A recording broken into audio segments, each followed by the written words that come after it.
Hello, and welcome back to MoJo JoJo's Bizarre Adventure, the one and only Powerpuff Girls / JoJo's Bizarre Adventure recap and discussion podcast. I'm Raven. And I'm Allison. Today we actually do have two pieces of JoJo news.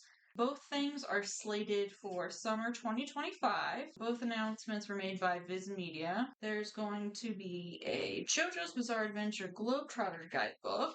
The tweet says, follow the Joestar path around the world with a new book that includes rare trivia and the real-life influences behind Hirohiko Araki's work.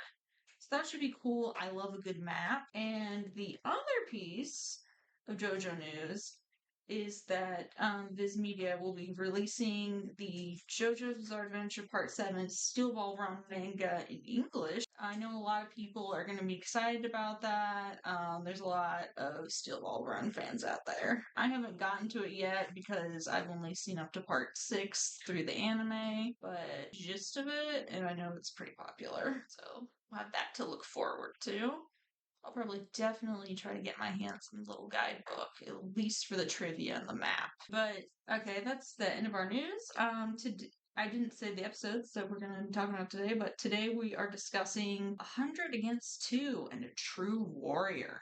Okay, so 100 Against 2. The 14th century castle was converted to a hotel and has been closed, and now Cars is using it as a shelter.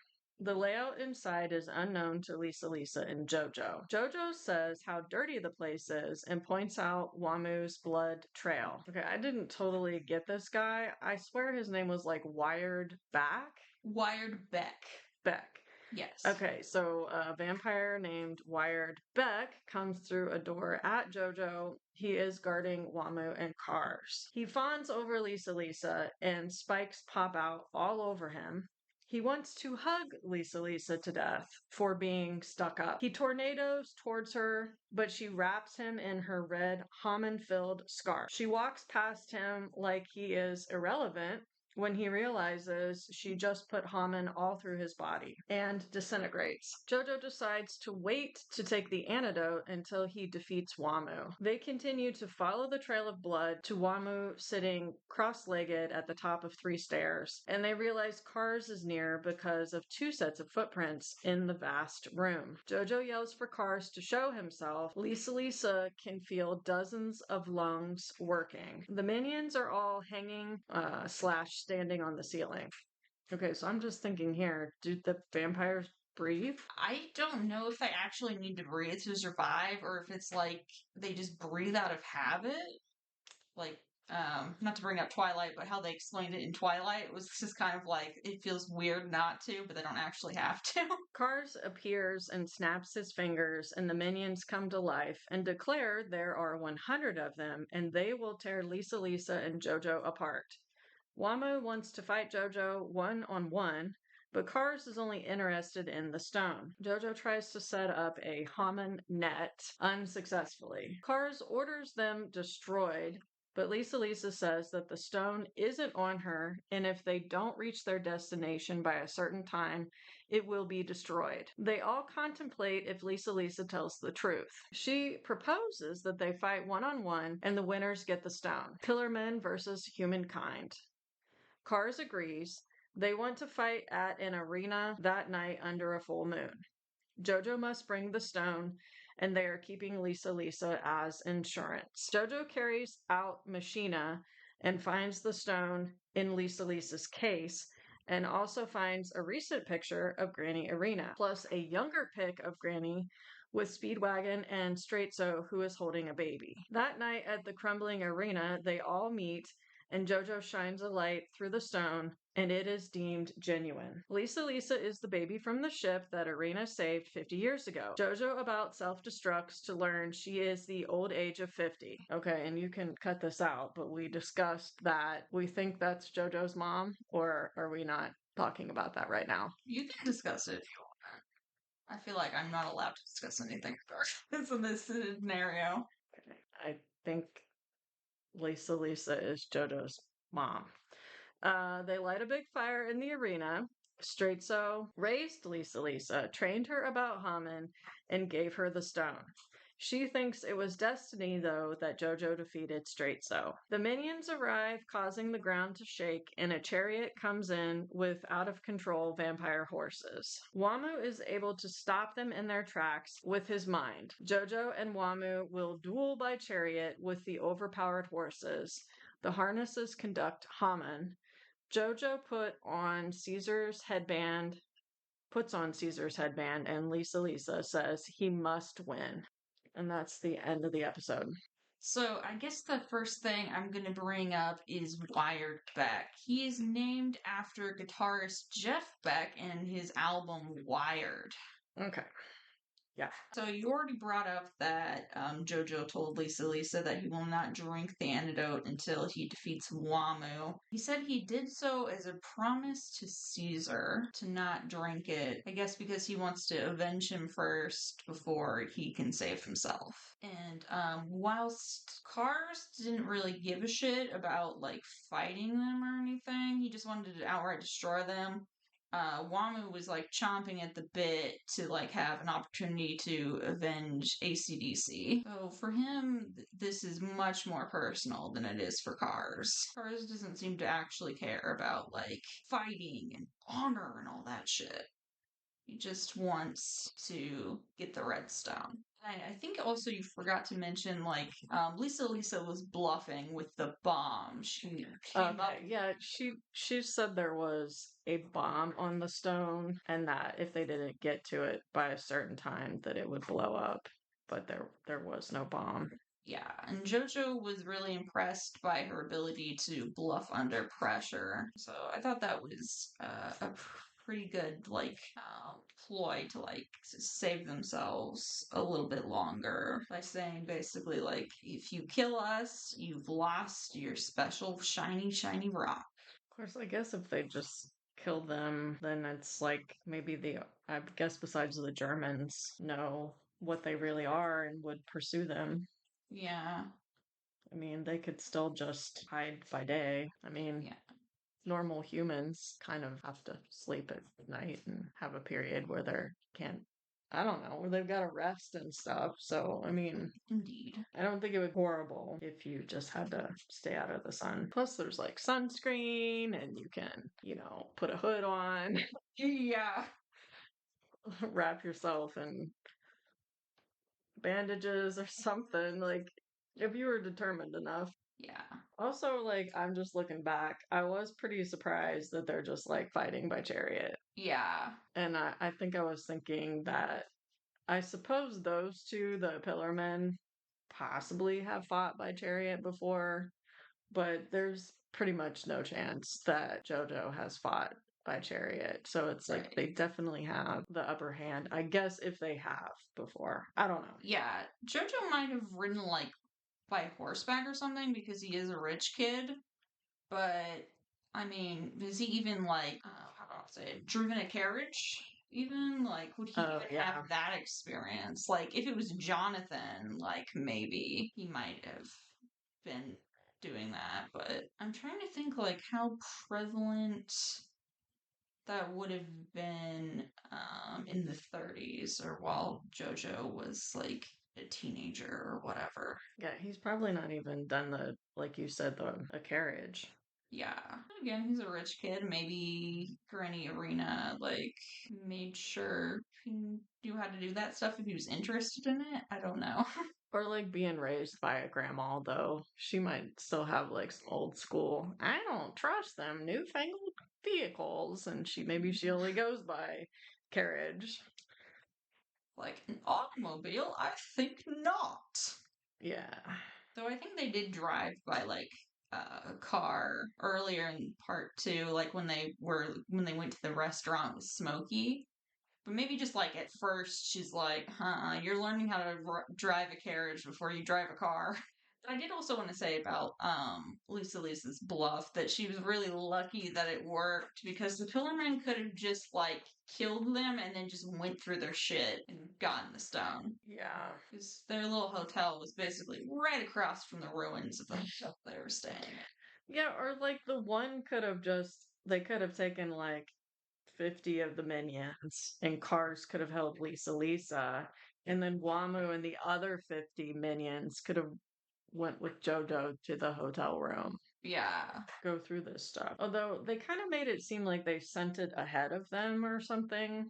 Maybe. Yeah, they did like lie about like its placement and stuff too. But they just like totally not fallen for the bluff. In D&D terms, I'd say she rolled like a nat 20 on like performance or persuasion. And getting them to believe that. But I mean, is it Wamu? He really wanted to fight, so I think maybe it didn't take a whole lot of persuading. Yeah. For him, so it was just like. It was a matter of tricking Cars. Yeah, maybe Cars didn't want to take the chance that it would get destroyed. Yeah. Because, I mean, them two don't need the stone. Not really. JoJo and Lisa. Yeah. Well, they did say maybe they might need it to defeat them, but yes, but we don't know how. But they don't need it to just like go out in the sunshine or go out in the nighttime or something. They don't need it as desperately, I guess. Okay, so I'm gonna start talking about True Warrior. The vampires are stoked for Wamu to defeat JoJo, which annoys him, and he wonders why the bad guys always get the fans. Wamu tells JoJo about the rules and parameters for the race. On each lap, the column will have a different weapon. Whoever gets to it first will be the only one with a weapon. At least for the first lap. First weapon is a big ass sledgehammer, and JoJo was determined to get to it first and cover it in oil so it's more conducive to Haman energy, which makes me wonder why metal or wood wouldn't be a good conductor of Haman on its own. The race starts, and JoJo hops off his chariot to get rubble and stones out from under his wheels, much to Lisa's confusion. But Joseph always has a plan. Joseph is able to book it almost immediately in his chariot. Wamu is stuck because Joseph threw all the rubble in the path of his wheels, giving JoJo a head start. JoJo was able to get the hammer, though he nearly drops it because he's going so fast, and he only manages to get it because it catches on his ring. Because for some reason it has a little hook on the end. I'm not sure if that's standard for a sledgehammer, but alright. Wamu says his plan was to have JoJo get the hammer anyways. Lisa cautions JoJo from the stands to not slow down any more than he already has, because she can see what Wamu is playing at. Wamu says if he can't have the hammer, he'll just have to get another weapon, and using his vampire strength, he grabs the big ass column the hammer was hanging from, which he uses to smash Joseph's chariot. Wamu is prepared to crush him underfoot of his horses or attack him from the side with his divine sandstorm, but Joseph uses the momentum of the hammer to fling himself up onto Wamu's chariot. But where is Wamu? JoJo remembers that Wamu and the other vampires can hide within the bodies of other creatures, just as Wamu grabs him from inside the horse and gets his boot. Just as he's lucky as always, and he slides out of the boot before any damage can be done. Wamu is seemingly stuck inside the horse at first, but is able to hit JoJo with his divine sandstorm, something not even Caesar was able to survive. He's seemingly dead, or at least that's what Cars thinks. He offers Lisa a poison to kill herself painlessly instead of facing him. He says he doesn't like to fight women, and Wamu even less so. Which, alright, you guys, you can see she's capable and shit. Like, come on. Lisa tells him to get a better look. JoJo is fine, however, because he was able to short-circuit Wamu's sandstorm and took no damage. He was able to hit Wamu with a lethal dose of Haman, and his arms are barely hanging on. Wamu is in agony. The car says to deploy new weapons anyways. Wamu then blinds himself so as to get back on track and to not be fooled by JoJo's sleight of hand. He decides to use his horn to see instead, and will be able to see things outlined in wind. Car says Wamu sees wind better than he sees light.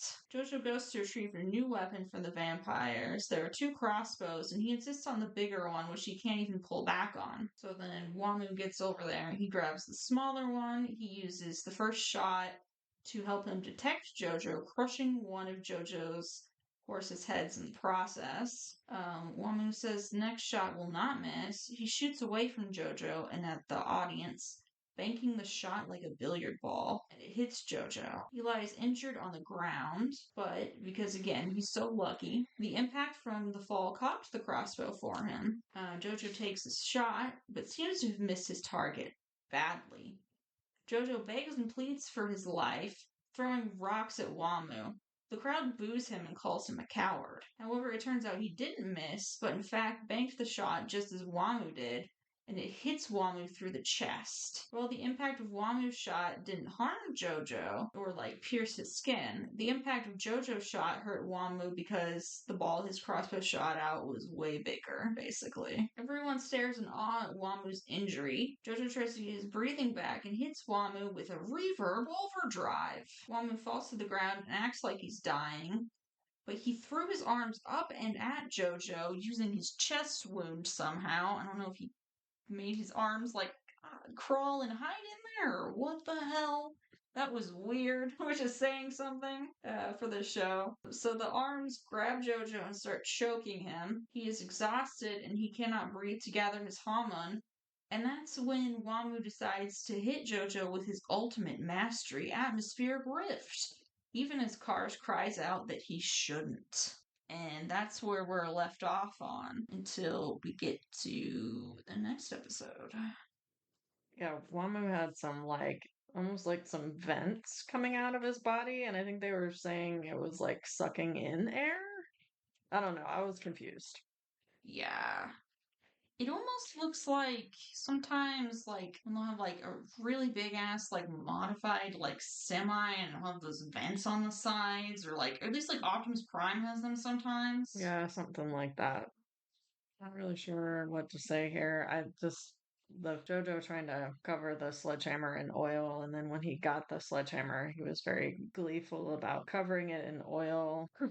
Yeah, like I said, I know it acts as a good conductor for Lawman, but I don't know why it wouldn't be fine on its own. He's just like, yes, the oil. And then just him coming out of the horse was weird, or just how they can just go inside whoever. Yeah. I mean, That's the wildest power that Rocky invented for vampires for me. So they can just go in there at any time. That one guy, I think, Sanviento went in through his eyes. yeah, he was all into crawling in through the smallest area he could crawl into, like the vents, and I'm just crawling through the eyes. Yeah. But this just seems like they just completely could just go through. Yeah, it was more like he phased in there rather than having to crawl in through someone's eyes or through a wound or whatever. But again, the San Viento is supposed to be the least powerful of them, so maybe he has to have a wound or something to crawl in through, and they can just phase through people. I don't know. I don't know how vampires work in this. Yeah, story. it just seems like there's always, or there'll be something new, and then they have to explain it. Yeah. Because it wasn't a previous thing that was doable before. And it's not some shit a vampire would normally be up to. And Wanu deciding to poke his eyes out, dude could have just put Yes, he could have used a blindfold or something. He has some strips of fabric on him. Probably he doesn't have to get naked or anything. guys are just extreme. Yes. And then I was just thinking, he probably can grow his eyes back if he just drinks some blood or something. So maybe he's done that shit before, and Cars is just used to yeah, he's poking his eyes out again. Mm. I mean, I think he probably could. I mean, maybe there's when pop their arms back on, or other people's arms. Well, they'll take someone else's arms, but yeah, I think if the body part's completely gone, they can't grow it back. But I'm not.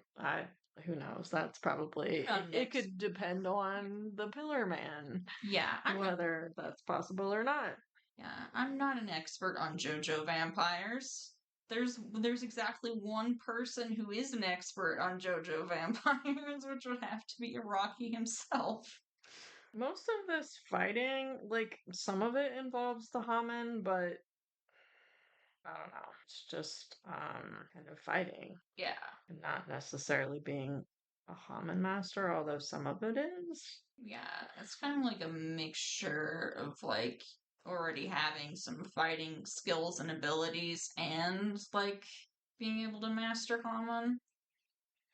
Or partially mastered it, I guess. And I think the thing with the ball, was what I wrote down anyway, that JoJo hit Wamu in the chest with, that it had Hamen, and that's Oh, yes, it did. why it made the wound. Yeah, I forgot to write that down. You're right.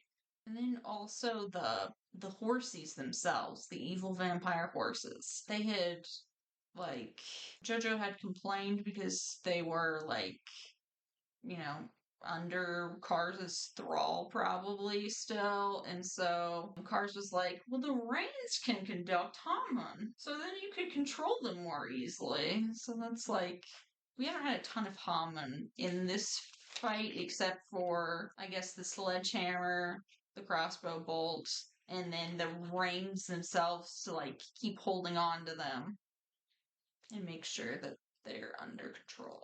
So that's what happened there before when Wamu did the sandstorm on JoJo, Divine Sandstorm, and survived. And then Wamu's arms were barely hanging on. JoJo had wrapped the reins around his arms. I knew he had like some rope or string. I couldn't remember how he did it. That's what occurred there, where they were just like. Yeah, those already would have been powered up with Haman. Flopping around, and then it was like, how's he gonna grab a crossbow with his arms like that? I don't really have anything else to say. I mean, these are just like, again, like you were saying, it's just kind of like describing a fight, so there's not a whole lot to say. Yeah, there's not a lot to discuss other than just like, they did this in the fight. And we haven't even seen Lisa fight. We're not sure if JoJo's gonna survive. It kind of sounds like Wamu maybe is taking himself to the extreme to where he's maybe not gonna make it, but I mean, they might take each other out at the same time. Well, we do have 4 more episodes, so I mean, we'll see. I don't really want them to kill off Lisa though. Yeah. Even if it is JoJo's mom. Straight So's daughter. No. Just wait. Yes, technically Straight So's daughter because he did adopt her. But she's just the baby from the ship. Correct. So we might find out something about that. Like, where did she come from? I'm thinking JoJo has to survive, but I'm just not sure if she's going to survive. We shall see. We shall see. It's supposed to be the winner gets the stone, but what if it's the winners? But what if it's one of each of them? Yeah, I was thinking about that too. How would that work? Did they have to do like a third fight then? Probably. And then is Lisa gonna have to fight in a chariot, or are they gonna have to like duel in the arena with lions or something? Like, what the heck's gonna happen? It's JoJo. Anything can happen. Kars is gonna dive into a lion.